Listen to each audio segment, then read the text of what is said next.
Pleased to welcome Sandra Bullock to this program. The talented actress and producer just completed one of the most successful, prolific years, I could add, that anyone could ever hope for in this business. This Sunday night, she has the rare distinction of being nominated for a Golden Globe in both the comedy and drama category from one of those nominated roles. Here she is in The Blind Side.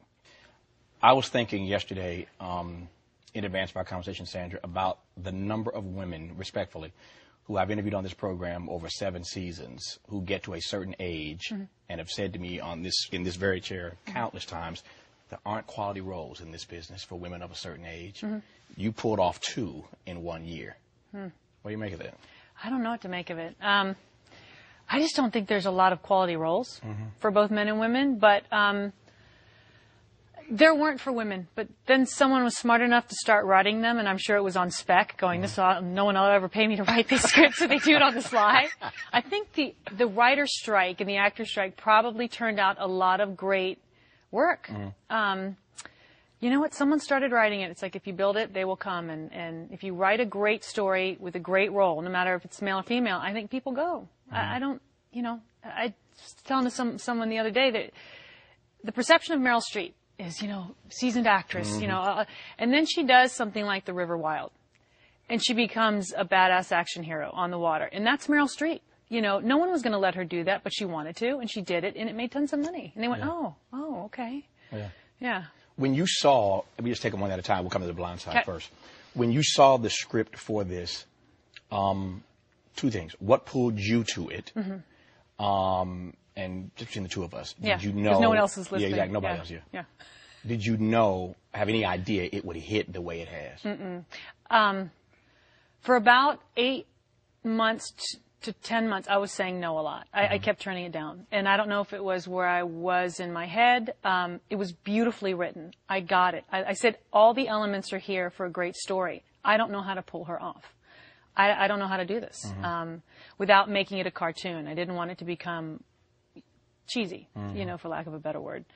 But our director, John Lee Hancock, who I have to give all the credit to, hands down.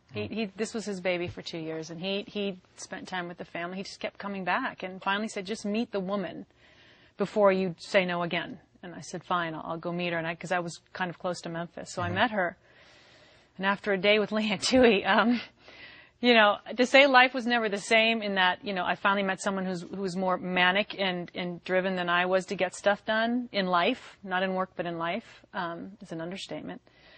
I still didn't agree to do the film, but somehow I think I was scared enough to step up to the plate to try, because it's an amazing story. And the fact that it is true, if it was told perfectly, which most of the time films aren't, then it could be something that left the world in a better place.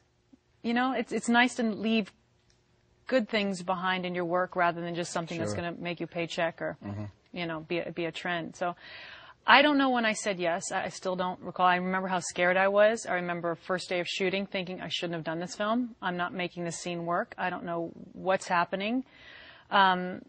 Really dreading it because I thought I was going to ruin an already amazing story. This is my word, not yours, but I think the sentiment you were expressing, I think this word captures the sentiment.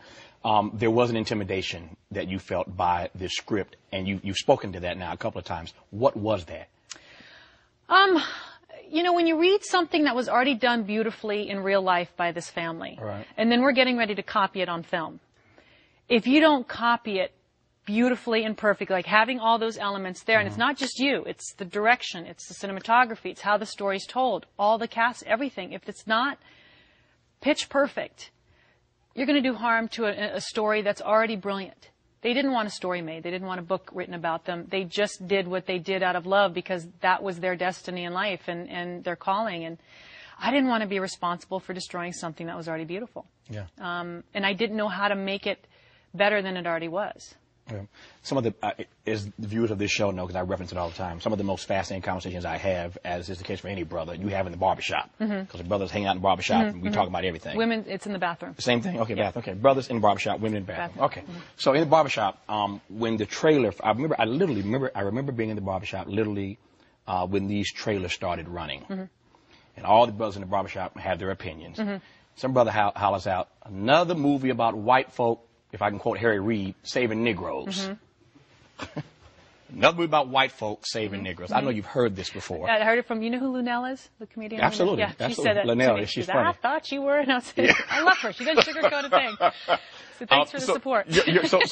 So respond. I know it's a true story. Yeah. And this is not your burden to bear. Yeah. But I raise this because I think it is Hollywood's burden to bear. Yeah. The response is, it's a true story. Yes, it is a true story. There are all kinds of true stories about black folk that this town would never make. Yep. So the answer can't be just, it's a true story. So tell me what you think when you hear people say, why they got to keep making movies of white folks saving Negroes? Yeah. Yeah. Good question. I don't know. There's so many amazing stories that deserve to be told about women. Right. We don't get our stories told either. Fair enough. Look, when we're in the bathroom and we see the trailer to another story, we go, why is this another story about a male action hero gets to save the day and the women don't? Yeah, exactly. Again, it's money. Yeah. It's what people want to go see, but guess what? People want to go see anything that's well told. I think it's timing in that we needed something good for the soul. Honestly, I didn't look at it as a black-white issue. To me, it was like, can you take someone off the street and trust your love and trust that person within your home and give that much of yourself and it be just about love, about taking care of your community, about your fellow man, about your friends, your family. Would people take in their neighbor if their neighbor was in tough times and love them like they were your own? So many people do that, not just black, white. It has nothing, to me, it had nothing to do with color. It had to do with loving your children. And so many people don't take care of their own children. Yeah. So this family was blind to what came after them later on in terms of it's a white family going after a black kid saving.